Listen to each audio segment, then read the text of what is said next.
omukazi omukadde mu kyaki n'omulabanga yerwanako nnyo yekakatika mu bugoye bw'abaana yeyerusa buli lunaku alwanagane ne bakyaki memba yalowooza nti pasita we baawa agenda kwenda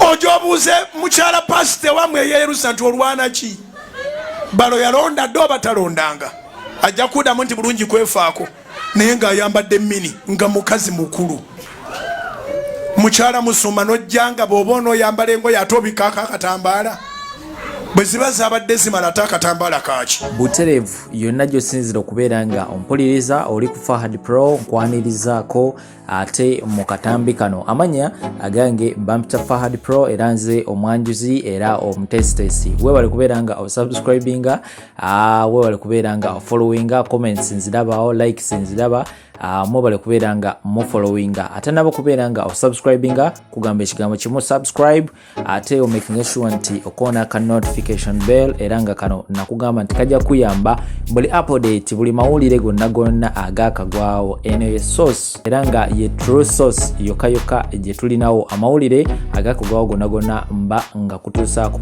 well wiki gye tugitandikidde tubadde mu n'ebintu ebyenjawulo era ebadde very busy mubaddemu ebyokufa kwa honorable speaker Jack Bolanya era nga olunaku lwabadde elwakutaano enjo yasobodde okubeera nga aziikibwa ku bijja by'abajjajjaabe saidi eyo gye yaziikiddwa era bingi ebyasobodde okubeera nga bituukayo bwe tuddako ku saidi endala mu birala ebibadde mu wiiki mubaddemu omwami amanyikiddwa nga Maulana Kasozi era nga ono comedian azanya comedy ne mwana mulenzi omulala amanyikiddwa nga Rain bazanya babiri ku stage Maulana Kasozi omukyala yavaayo emabega kaawo n'agenda ku TV emu n'abaako obubaka bwayisaako ng'agamba nti omwami ono bambi amucunya omwami ono amutuntuza ate bwe tutuuka ku by'abakazi Maulana Kasozi wa tabu nnyo mbu n'okubeera nga talabirira bulungi baana naye mawulire ag'essanyu omukyala era nga ono ayambye abantu bangi nnyo yasobola okubeera nga ayingira mu nsonga zaabwe omukyala ono amanyikiddwa nga Mama Fina yasobola okubeera nga ayingira mu nsonga zaabwe era n'abatabaganya kakati essaawa eno era basobodde okubeera nga baddiŋŋana bwe tuddako ku saidi endala tubaddemu n'entalo ez'enjawulo era nga zino entalo zibadde mu basumba betumanyi obulungi ennyo bagwenganyeeko buli omu jjukira buli omu omusumba alina TV ye era nga ono obubaka abadde abusindika direct ew'omusumba munne ng'obubaka abuyisa ku TV ye tubaddemu n'entalo okuva ewa channel 44 era nga eno waliyo omukyala amanyikiddwa nga Jessica Kayanja tubaddemu n'omwami era nga ono atuula wali emakerera awo Kikoni Pastor Aleese Bwiino ne mukyala we Susan Makula ate saidi eno tubadde ne bannaffe aba P5 era nga nabo babadde baweereza omuliro kwegamba omuliro gubadde mungi nnyo mu basumba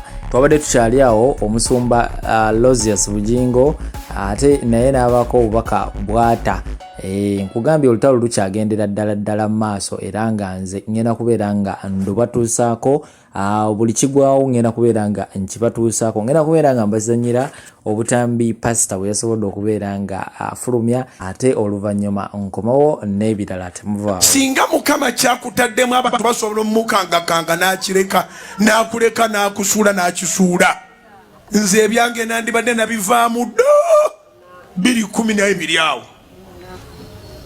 ono si 2022 ensi yatandika okunkankanira mu 2012 we natandikira okulaba ku bukambwe bwa setaani ekisinga okuluma mu lugendo luno setaani taweereza misambwa na mizimu addira ba mu church bennyini church members fighting church members to the extent nti eddala lye twatuukako abasumba bonna nga wabayise ne bakuŋŋaana wamu vakukuba nti abamuze tebanjagalira ddala naye nabo bennyini nga babayise ne bakuŋŋaana wamu tebakkiriza omu kubagabira mazzi bemanyi sitaani abakozesa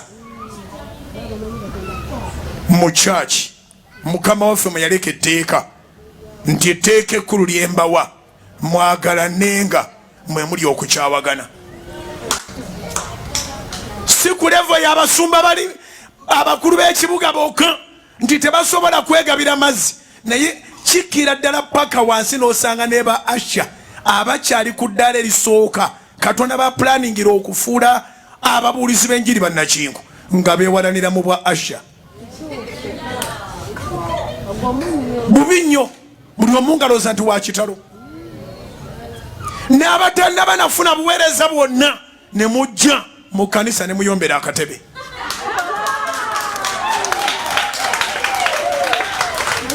Muyombera akatebe. Nze nali wano ng'omukazi avuma munne awo. Nababuuza kiki? Nanga nti kulaba ono yantawaanya alinga Katonda gwatafaako naye nga Katonda wange mukyaki. Baliwo abakijjukira nga bali mu kyaki wakati si baweereza si bali ku ddala lya Asha siki bakkiriza bazze kusaba. Nagenda olaba nga mbuulira enjiri tegenda. Waliwo akavuyo kesi tegeera. Konze mwoyo mutukuvu nyamba tupoozinge mbuuze ekigenda mu maaso. Ne mbuuze ekigenda mu maaso. Olinaga nti tuwali buzibu ono yansumbuwa mulabe bw'atunula alinga Katonda gwe yeerabira edda wakati mu kyaki.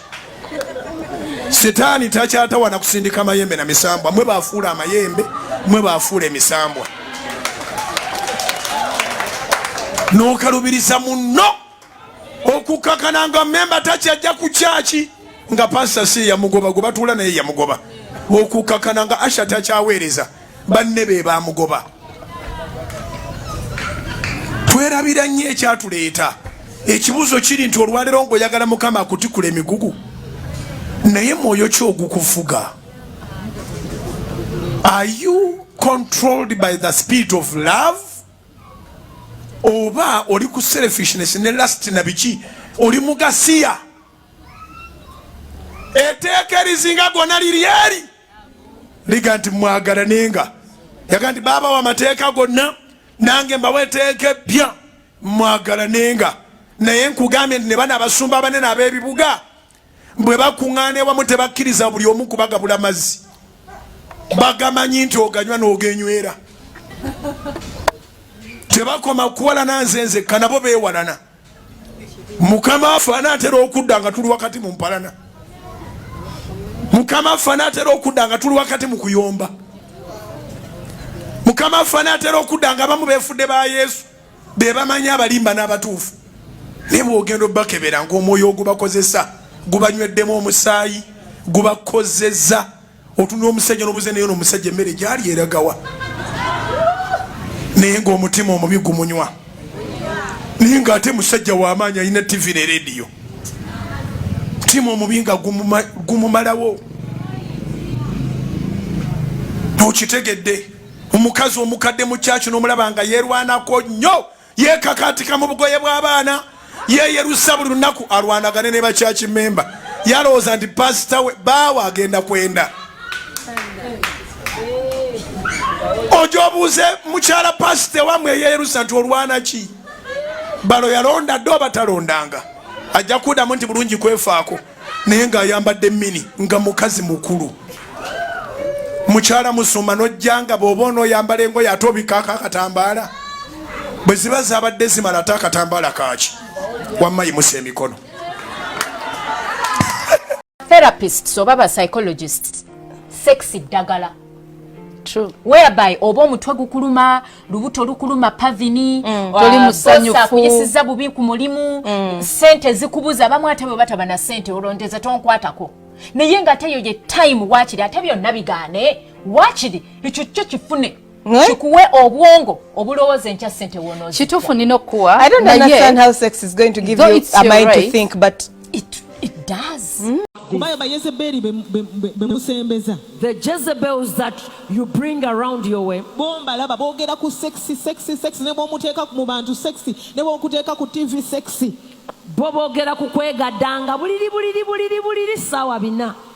Mubatuyigiriza. They are teaching us.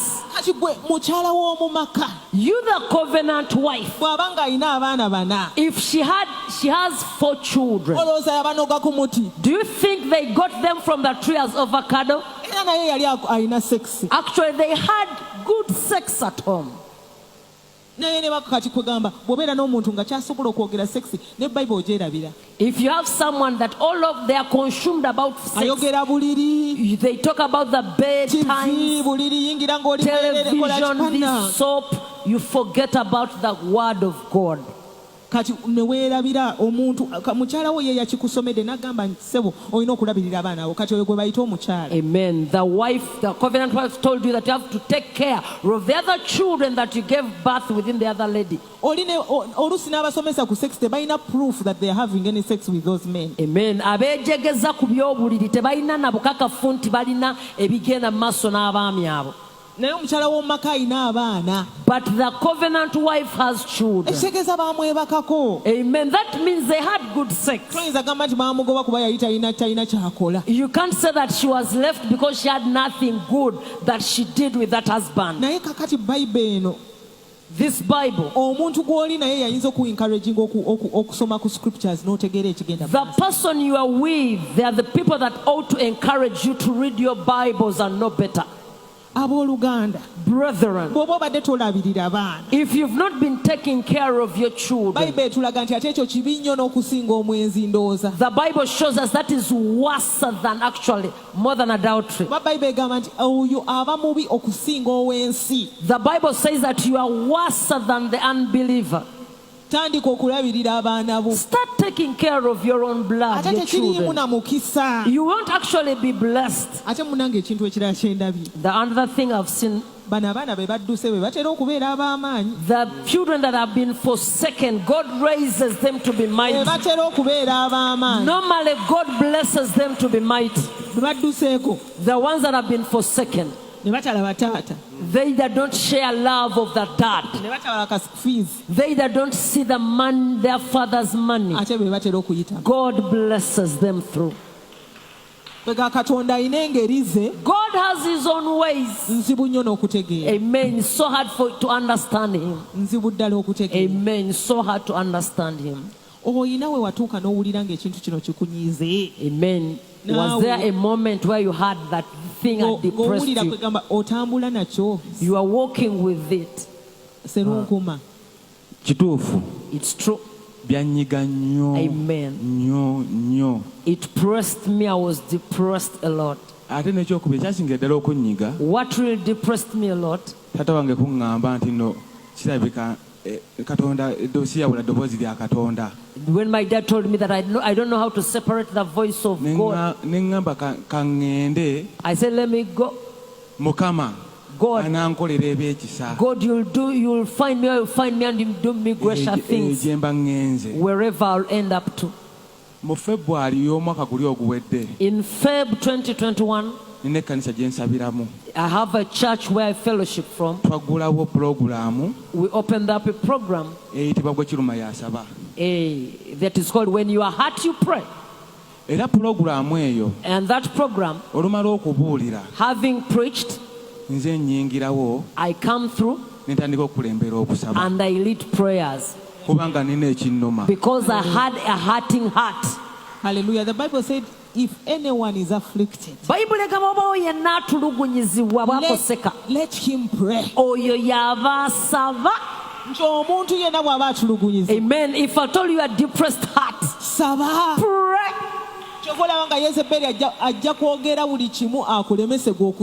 That's why you see Jezebel speak out and you fail to pray. You see me here. I'm mighty. I'm above the law. I'm above the law. You press be on your knees.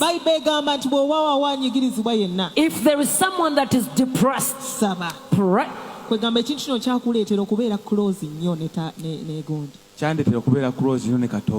thing brought me closer to God. God is the father to the fatherless, and he's the husband to the widows. That's what the Bible says. There is a time that you seek for a dad and to the fathers. That's times you seek for a dad through the fathers. Kati mbadde njagala kubuuzaako ku Margaret oba yandiyagadde okuyingiramu, omanyi saagala abakazi ffe ensonga tuzitwala buziba nnyo. For us, we women, we handle situations deep. Tetulinga abasajja. We are not like men. Kati oyinza okuba naawe okyawoona mu mutima gwo. Neyanziza maama. I'm grateful, mommy, olwakadde kano ke for tuli this wano. opportunity that we are here. Sikakibwa I've not been coerced okujja mu kifo to be with you today. ku lwa taata waffe omutume Wycliffe Kiguli. On behalf of our dad, Apostle Wycliffe Kiguli. Nange mwandikubyeko mu ngawulo. Bane mulaba omwana ono bw'alabika obulungi. Do you see how that daughter looks beautiful? Okusookera ddala First of all, nsooka okwebaza maama I would like to thank Mommy twaniriza ku TV olunaku olwaleero. Jessica for having introduced us on TV today. Kubanga ekyamazima The truth is, okuva taata waffe we yajja mu kyaki muno the time my dad appeared here at Miracle Center n'asisinkana mami Jessica and he Kayanja, met Pastor Jessica Kayanja, ekyamazima bingi bikyuse the ewaffe. truth, many things have changed in our family. Haleluya. Taata waffe Nga tonnagenda wala ako weebale kwogera. Nina kye njagala okwogera. There is something I want to add on. Waliwo omuntu ng'anoonya ogoba mukyala we. There is a man that seeks to chase away the wife, N'agenda n'agamba mukyala Kayanja mulabe wange. and they come up and say, Mrs. Kayanja is my enemy. Era mukyala wange akolagana ne balabe bange. Even my wife works with my enemies. Bannange.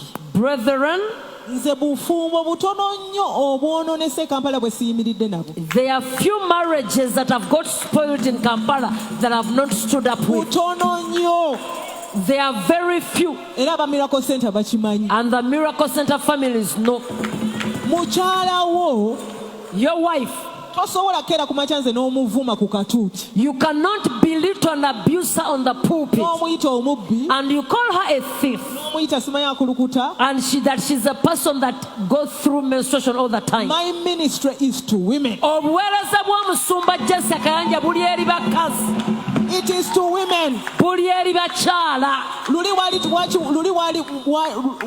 Before that, waki wali tompita mulabe wo? Amen. Ngebe tebinnabaawo, why didn't you call me your very enemy? Tolowooza n'akamu nti eri omukazi ayinza okukaaba mu Kampala ne muwulira ne simuyita. Don't ever think that there is a woman in Kampala that will cry and I will not call her forth. Especially if she's a pastor's wife. Naddala nga mukyala wa musumba. Nze nina cases nyingi kati nina ow'embaale nina abantu bangi nnyo abakyala bengezaako okuyamba. There are many pastors' women I'm trying to help. Nolwekyo noonya ensonga waki oyagala okugoba omukyala. There is an issue where you want to aginoonye. look out for an issue where you want to separate with her. Ye bw'ogamba nti abayimirire ne mukyala wange balabe bange kitegeeza Uganda yonna balabe bo. When you say the people that have stood up with my wife are all my enemies, the entire nation are your enemies. Kubanga ndaba Uganda yonna The entire nation Uganda, yeekuŋŋaanya neewa essente abaana basome. they have gathered money to pay the school fees of your own children. Uganda yonna The entire Uganda. yeekuŋŋaanya bambi omukazi afune ekyokulya kubanga nga balaba bamuweebudde nnyo. Amen. They have gathered to give them food to eat. Kati omwana omuwala ono kyayogedde kwegamba Apostle Wycliffe Mukama yamulaga gye wange. Amen. Apostle Wycliffe was directed to come and meet Pastor Jessica. Waliwo omukyala ow'embaale Mukama yakamulaga okujja ewange, mukyala musumba naye. There is also a pastor's wife from Bali that has been directed to meet Pastor Jessica. Waliwo omukyala musumba ow'ettooro. There is also a pastor's wife in Toro. Oyo yempangadde naye tusabira amaka tulwanira maka. Amen. We've prayed together, fought for our families together. Abalala mubalabye mbalese ku talk show yange. Others, you've seen them, I've brought them on my talk show. My ministry is to women. Obuweereza bw'omusumba Jessica buli eri bakyala. Ate nze wentuuse. And where I've reached, toyinza gamba nti kati ate apostle muwalana. You can't say I'm against the apostle. Njagala aswale. No. So that I want him to be ashamed. Kakati gwe gamba omuntu abantu bannange bajja balimba. People will lie you there. Aveeyo agambe bampalana. And they'll come up and say, Pastor Jessica doesn't wish me good. Bakuwalana olina ki? She doesn't wish you good. What do you have? Bakuwalana olina ki? What do you have really?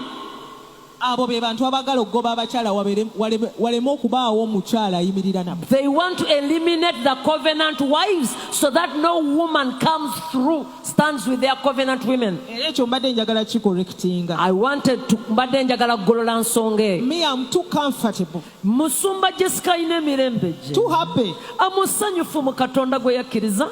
To compete with anybody. Mbwabisanye n'omuntu yenna. Chimpalane. So that I'm against you. Nga babadde banoonya abakyala 5 mu Africa, nze nabadde number 5 Africa. If they are looking out for women, prominent women in Africa, she was number 5. Nge kanisa twava mu nfufu ne tujja mu kigiraasi. God elevated us from the dust. Now we are in the glass cathedral. Ate mpalane abonabona mu nfufu. So that I'm now against you who is in the dust. I've been in marriage for 30 years. Amen.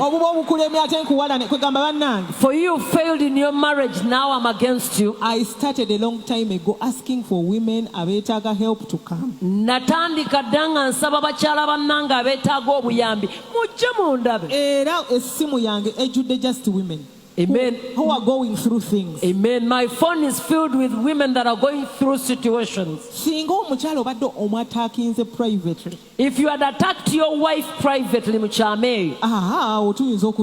would have sat this one and said, why?